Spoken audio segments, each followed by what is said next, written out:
Good morning. In case you haven't noticed, it looks a little bit different up here. There is nothing better in the winter than a fire pit. Anybody agree? Now, I'm not much of an outdoors guy. Like, I know some people are like, my ideal vacations, I'm going to go camping on the trail. Like, and sleep with the bugs on the hard ground with the wildlife that wants you to be dinner. That is not my ideal vacation. Like, my ideal vacation is like going to the Ritz. You know what I'm talking about? Anybody rather go to the Ritz than out in the field? Like, I work way too hard to pretend like I'm homeless.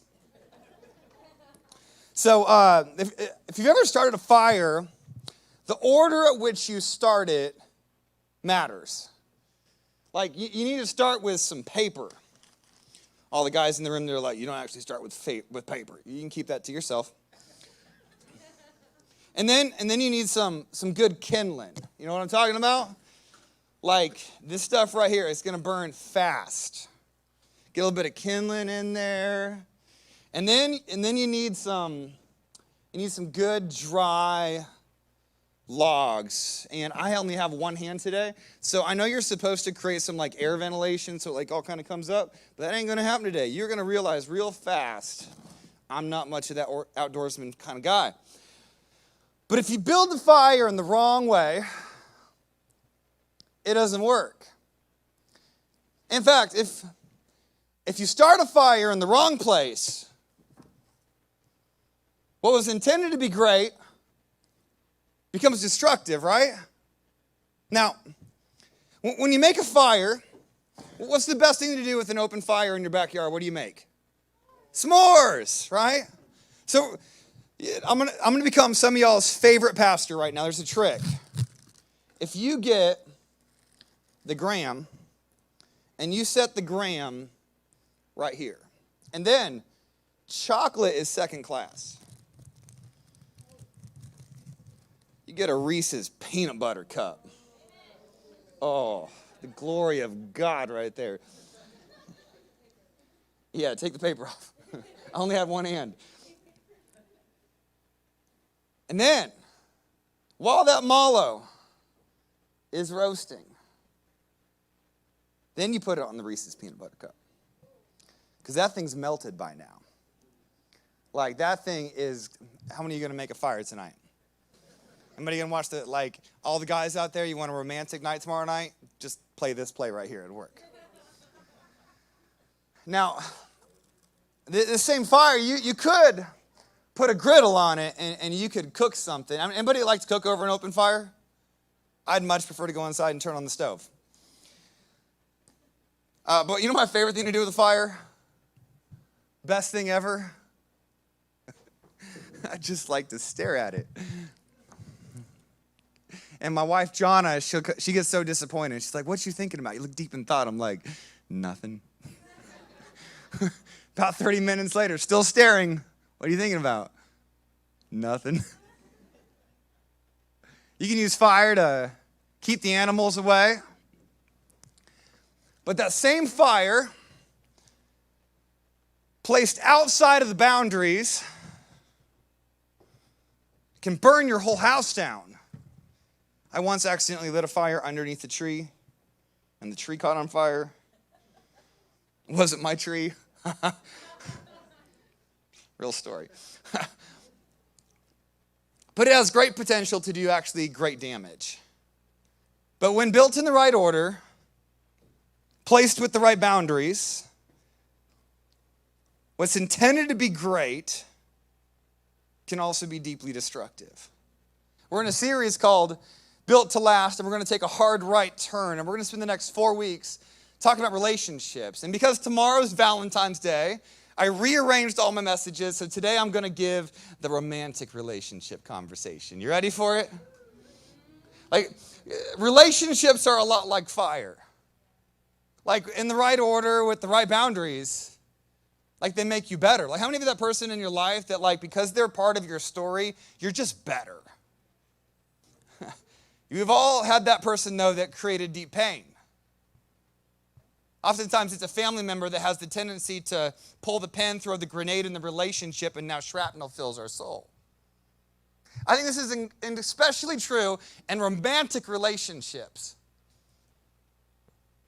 In the right order with the right boundaries, it can fill your heart, but placed outside of the right boundary with the wrong order, it can shatter it. It can breathe life into you, and it can suck the life out of you. I once did a series called How to Hug a Vampire. How do you love the people that suck the life out of you? I think I'm going to bring that series back, by the way. Mike's coming to a series near you. But relationships work if they're built in the right order with the right boundaries. But you build that same relationship in the wrong order with the wrong boundary. What had great potential has lost its potential and now has a new potential. The question is, does God have an order, and does God have a boundary at which he's designed relationships to happen? So for all of you that grew up in church, one of the first verses you memorized was this one. Trust in the Lord with all your heart. And here's the problem with growing up in church. We've memorized it, but it's not in us. Because think about what this verse is implying. Trust the Lord your God with all your heart and don't listen to what your mind says. Don't wait till you figure it out before you choose to obey it and believe it. But in all your ways, submit to him, and then he's going to build your relationship in the right order with the right boundary and create something great. However, the pattern of the world is a little bit different than the pattern of God, which is why in the New Testament it said it like this. It says, don't conform to the pattern of this world. How many of you know the world has a pattern? How many of you know there's swipe right isn't working? For all the people that don't know what swipe right is, find someone under the age of 30 and your heart will be shattered, but at least you'll know what I implied. But be transformed.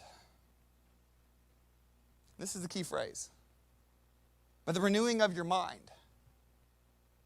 See, that requires a level of humility that says there's some thinking, there's some patterns in the way that I approach the world and life and relationships that's off.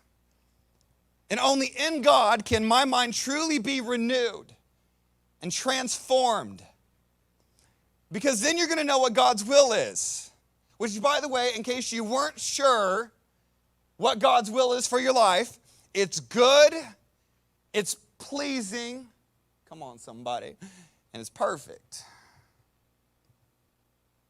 I mean, people all the time, they're like, I want to know what God's will is for my life. I'm like, are you ready for him to transform and renew your mind? Because it always starts there. But the promise, the reason why you would allow God to change the way that you think in the narrative of our culture into the narrative of God is you would actually choose to believe that it's actually God's will, God's way, that your life could exist in his will to be good, pleasing, and perfect. In fact, I like to say it like this. Your thinking is what drives your living. Where you are right now is a result of your thinking. If you're a young person in the room and you're like, school's boring, I'm going to put as least amount of effort as I possibly can. I got a phrase for you. It's going to be very helpful in your future. Ready? Would you like fries with that? But you are where you are today financially because of the way that you think. In your career, you've made decisions based on your line of thinking that is either open doors or closed doors. And let's be honest about relationships. They matter, right? Oftentimes your ability to connect with people is your ability to get the promotion that you're hoping for. Not just get the first date, but the second date. The way that you think in your parenting is producing a result. The question is it the result that you're hoping for? The family that you're working so hard to build is being built by the patterns that you're creating and the things that you're allowing. The question is, do you like the results that you're getting? I think many people in our culture have conformed to the pattern of this world. My question for you today, though, is what has shaped the way that you think? Has it been culture? Has it been your family of origin? Your friends? Because the pattern of our culture is love will fix it all. You just need that feeling, the butterflies in your tummy. You talk to anyone over the age of 40 and you're going to find out that those feelings fade. Right? Anyone know what song I'm about to sing? Because you've lost that love and feeling. Come on, help me out. Whoa, that love and feeling. Come on. You've lost that love and feeling. Now it's gone, gone, gone. Whoa, whoa, whoa. Good job, good job. I feel like I'm in the bar right now with Goose and Maverick. But love's not a feeling. In fact, oftentimes it requires sacrifices, and the feelings that are associated in sacrifice aren't always great. Love is kindness when it wasn't extended to you. Love is selfless, meaning you're going to prefer others instead of yourself. In fact, Jesus went so far as to say, hey, lay down your rights. It's very different than the culture that we live in today. But a lie that exists in our culture is this: a romantic relationship will fix my issues. No, it's going to magnify them. Like those little things that kind of bothered you about them, or they were bothered by you. You get in a romantic relationship, and all of a sudden those little things kind of become big things. Yeah, but he's got so much potential. No, he doesn't respect you. And he said nowhere fast. And I thought some parents would give me an amen on that one. Like, come on. All the dating guys in the room are like, man, should we come to church today? It was raining. I at least had a good excuse. Maybe potential isn't enough. Maybe Hans isn't going to come and get you. Maybe the beast isn't actually going to change, and maybe Ariel never grows legs. In Scripture, it says it like this. It says, therefore, everyone who hears, this is Jesus, by the way. Like if anyone had the authority and the ability and the right to claim, hey, there's an order and a boundary, it's Jesus. It says, hey, therefore, everyone who hears my order and my boundary and puts them into practice, he's the wise man who built his house on the rock. The rain came down, the streams rose, the pressures that existed in relationship came,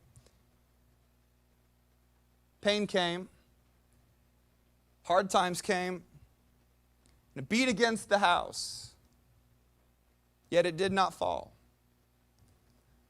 Because it had a foundation, it had an order and a boundary that was built on something strong. But everyone who hears about the order and the boundary and does not put them into practice is a fool. Don't get mad at me, get mad at Jesus. Take it up with him.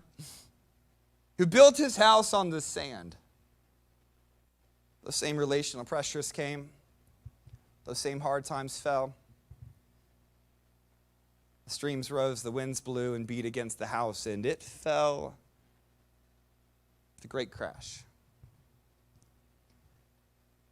Jesus said, I'm going to let you choose.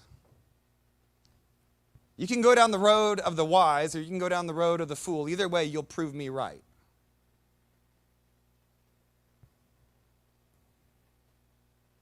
So now I want to show you what's God's order and God's boundary. And a real quick disclaimer. This goes completely against culture. This is not what your bro thinks you should do. And for many of us, it's not what was modeled before us. But it is God's way. And it works every time. In fact, in the scriptures it says, commit to the Lord whatever you do. Commit to what? His order and his boundary. And his promise is, hey, he will. Now, real quick, time out real fast. God spoke in the very beginning, let there be light. And today we understand that those 4 words are still producing as the universe is still expanding. right? Have you ever held an infant? 9 months before that, 10 months before that, it was 2 cells. That God will establish your plans. If you build your relationship in the right order with the right boundary, God will prove himself right. Which is why it matters so much what goes first. In fact, what I have to share with you right now is the one that, if you get it wrong, has the greatest potential of burning the entire house down. Spiritual. Like, wait, like that's the beginning place? Yeah, at some point on the first date, you need to be like, hey, bro, where you at with Jesus? I love Jesus. What dream team you on? What connect group you in? Are you generous? Who's got the right to tell you no? My wife and I, we have 4 kids, and we have a lot of conversations about relationships because we know it's true for them, it's true for us, it's true for you. You are the average of your 5 closest friends. And I have 2 daughters, therefore I have shotguns. I've already told Eden's 12. I said, hey, the first time a boy shows up to our house to take you out, here's what's going to happen. I'm going to grab a shotgun shell. I'm going to throw it at him. Tell him to put it in his pocket, right in the front, towards the middle. And if you hurt her, the next one comes faster. And no one will think the pastor did it.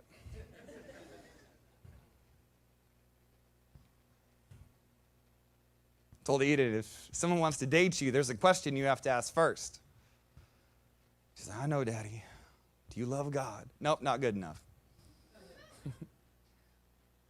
Does he live that way? See, if he doesn't honor God, he will not honor you. All those dating guys in the room like, it's fine, you can start over today. I met a guy, asked this question often with people, hey, do you have a home church? I hear it often in Broward County. Yeah, so-and-so is my pastor. I go to this church. I'm like, bro, I've only lived here for 3 years, but he has not been the pastor there in 7. You don't have a home church? Like, what church do you go to? First Church, Baptist. And, bro, you don't go to church. Like, what does this mean? Like, if we're dating and we're not on the same playing level spiritually, what are you saying I should do? No next date. Now, if you're married, and that's not where your spouse is at, you build here. You love them with the love of Christ. That is sacrificial. That isn't self-serving. Serve them, their needs, their wants, their dreams. Pray for them. Get a group of people praying for them and watch what God does.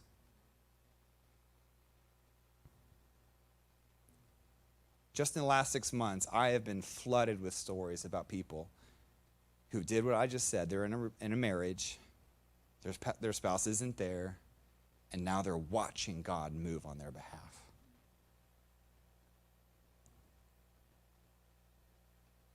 If you start here, it'll keep you from a lot of stories you wish you didn't have.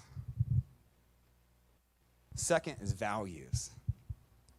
Like if you value family, like you want to spend all Thanksgiving week with your family and play cards till 2 a.m. and sit around a fire and talk. He's like, I don't want to spend time with your family. Let me tell you what's going to happen. You work hard, have a vision for your life, and he loves video games and plays eats Lucky Charms at 2 p.m. Run. I'm talking about like a list of values. I met a lady one time. She's like, I got a list. I like my men like I like my coffee, strong, smooth, and dark. I'm like, arr. Not talking about that list. I'm talking about another list. Like grit. Like they do hard things and they finish them. Honor. Not just when people are around. integrity, got a vision for their future. Like, Pastor B, your standard seems a little bit high. Aren't you worth it? Let me flip the script real quick. So you create your list of all the things that you want to see in that other person. Here's my question, though. If they had that same list, would they find you? I wonder how many people should spend less time trying to find the right person and spend more time trying to become the right person, trusting that in the right season, God will send the right season where you're a blessing and not their burden. Because most relationships don't start here. Isn't that fair to say? Yeah. Most relationships in our culture, in fact, I wish the next one was the right answer for them, but it's not. No. Interests. Oh, you're a foodie? I'm a foodie too. I'm in love. You like fine arts and sushi. We have so much in common. I like football and hot wings. Interests. In fact, little secret, put their interests before yours. Fourth one, emotional. Our culture is like, let's start there. There needs to be a connection. Love at first sight. I believe in love at first sight. I just have my own word for it. I call it lust. Tell me I'm wrong. Jesus said, hey, you can build on sand. Sand's real comfortable. You can lay on sand and the sand conforms to you, but when that storm comes and the waves start crashing in, you're going to wish you had something a little bit more solid. When you lay on a rock, the rock does not conform to you. Eventually, over time, you begin to conform to it. Because here's my promise, storms are coming. Hard times will fall. And everyone around you will see, what do you build it on? Because this, if you start here, this is just infatuation. Comes real fast, dissolves real quick. Like when John and I were dating, she lived in Colorado, I lived in Iowa. And we used to call each other, text each other. Today, I guess, is it Snapchat? Is it you send snaps to each other? What is it? DMs? You're DMing each other? DMs, okay. I love you. No, I love you more. I don't know how many of you had a song? I don't want to close my eyes. I don't want to fall asleep because I'd miss you, baby. And I don't want to miss a thing. That was our song. It's not anymore. We have a new song. It's a new song for a new season. That one just doesn't. That song's weird. Lying close to you, watching you while you sleep. I'm sorry, that's weird. Like, oh my gosh, there's a pill for that, I'm sure. This is great after you've built some things. This is great when you've established a firm foundation. Because your emotions are like the sand. They're ever changing. It's a terrible place to start. I had a conversation with two young men about the culture that they have grown up in. And they said, actually, Pastor B, relationships don't even start there. They actually just start here. You see, building God's way, marriage happens somewhere right in there. I know that's like, Pastor B, that's so old school. Yeah, but it's God's way.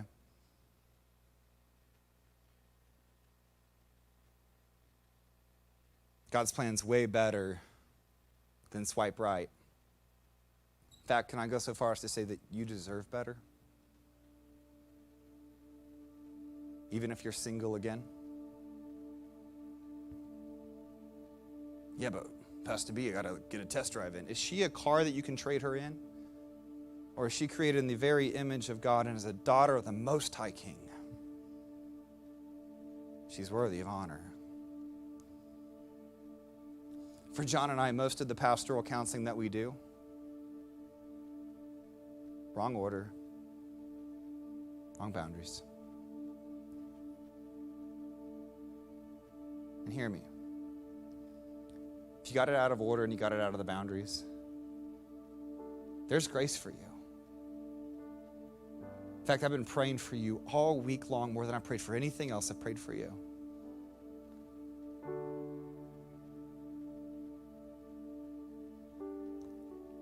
But when you've built not in the right order with the right boundary, what was intended to be life-giving in a place of tremendous joy now has the potential to burn the entire thing down.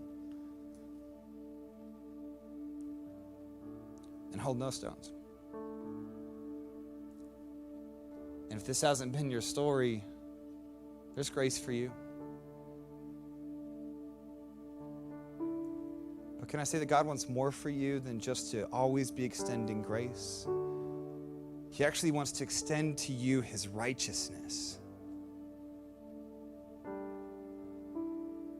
That the fruit of God would exist in the relationships that you're building because you did it his way. In fact, in the scriptures, it says it like this. It says, flee from sexual immorality. For all other sins a person commits are outside the body, but whoever sins sexually sins against their own body. I heard a pastor this week tell a story about a pastor friend of his. They had a relationship outside of his marriage with one of the choir members. Both their marriages dissolved. And in the counseling, they found out the moment when it happened. Right before a service, she was trying to fix her choir robe. And she said, hey, could you fix the collar? And he said he just brushed her neck. Something sparked. He said, I watched 2 marriages dissolve. I watched the church get shattered. He said, now if any woman asks me to adjust her collar,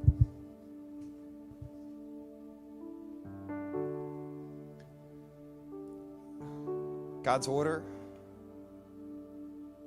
God's boundary is not trying to keep something from you. He actually has something great for you. So don't go physical before the covenant of marriage.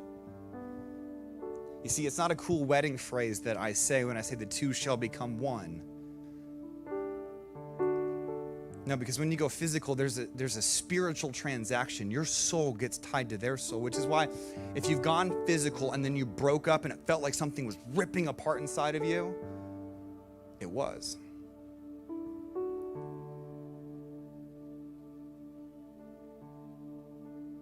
And when you get tied to somebody and ripped apart, and tied to somebody else and get ripped apart, and tied to somebody else and get ripped apart,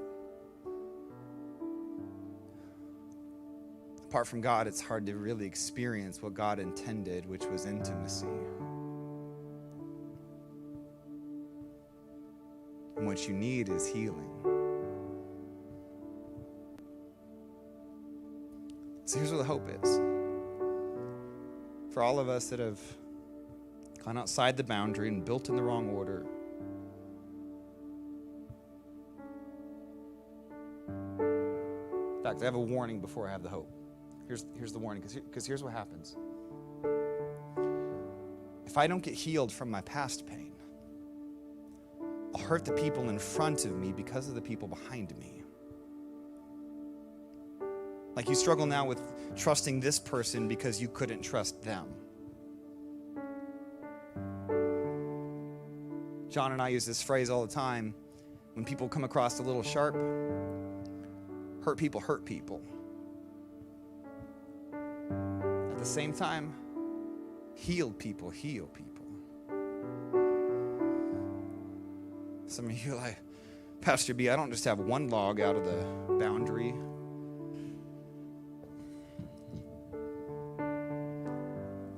Got logs everywhere. The thought that I could look inside the boundary and in the order and think that this could happen again.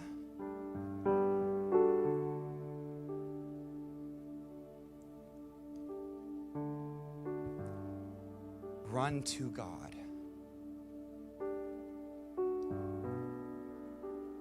Run to God. God, forgive me. God, renew the images that exist inside of my mind. God, would you heal the memories that have so much shrapnel in my soul? God, make me new.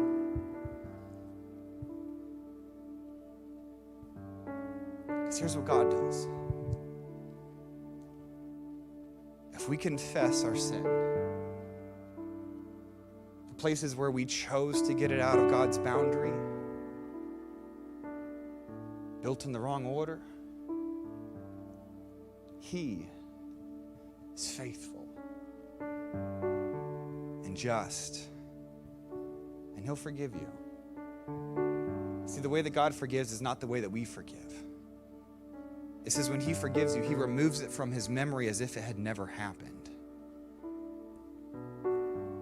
And purify us from all unrighteousness.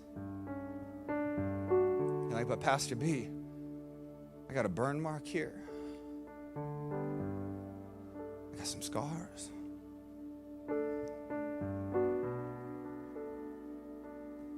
I don't know what to do with the pain.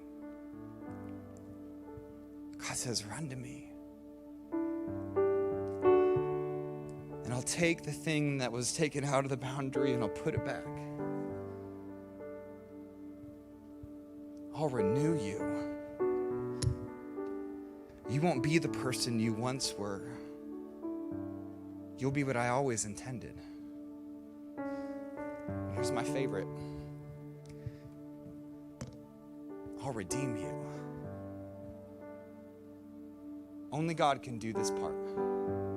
Redeem means to make it better than it was before.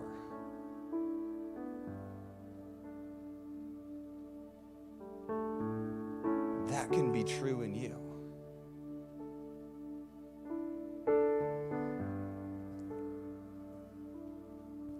But there's two parts to being healed.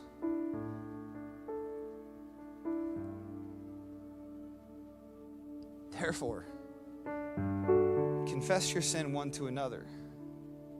Pray for each other, that you might be healed.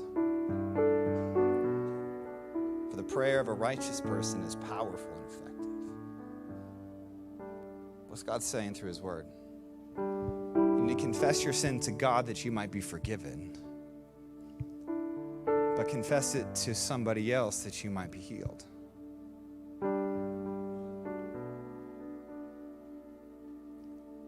I think there's many people here that are forgiven, but they're not healed. Healing happens when you lay hands on somebody. And somebody looks you in the eye. When you expected judgment, you found mercy.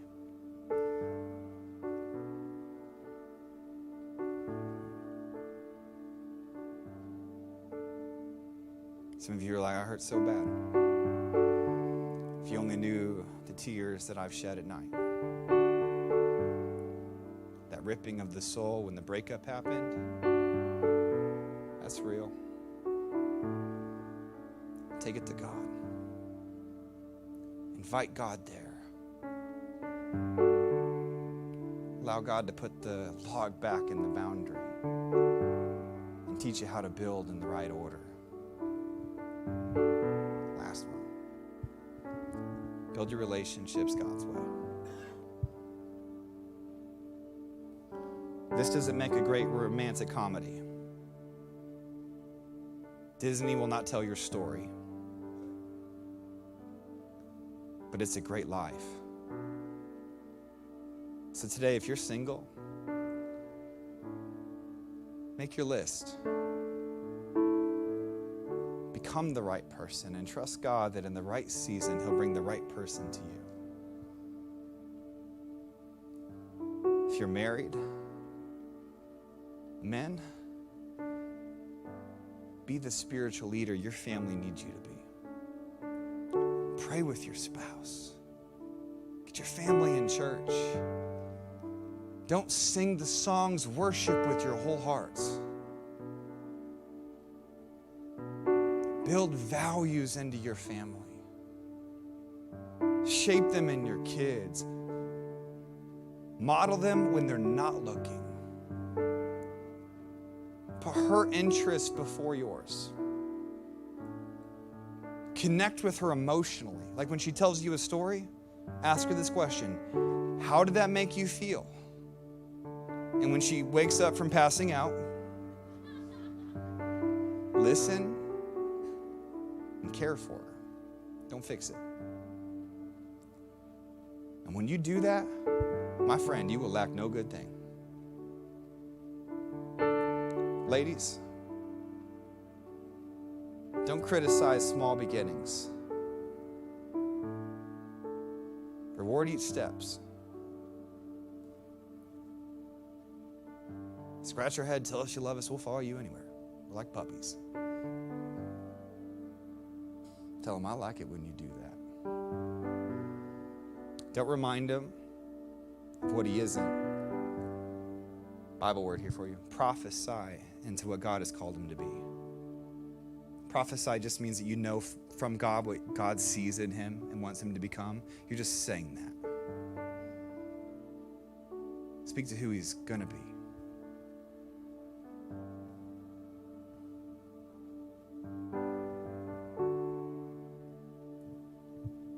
There's grace.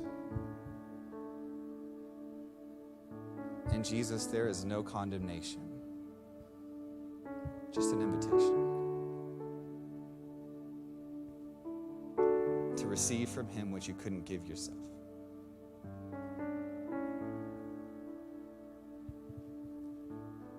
So my question for you today is this: what's God saying to you? What's he saying to you? And what are you going to do with that?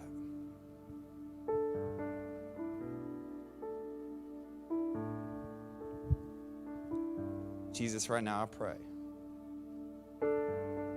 God, that you would help us trust your way and your order and your boundaries.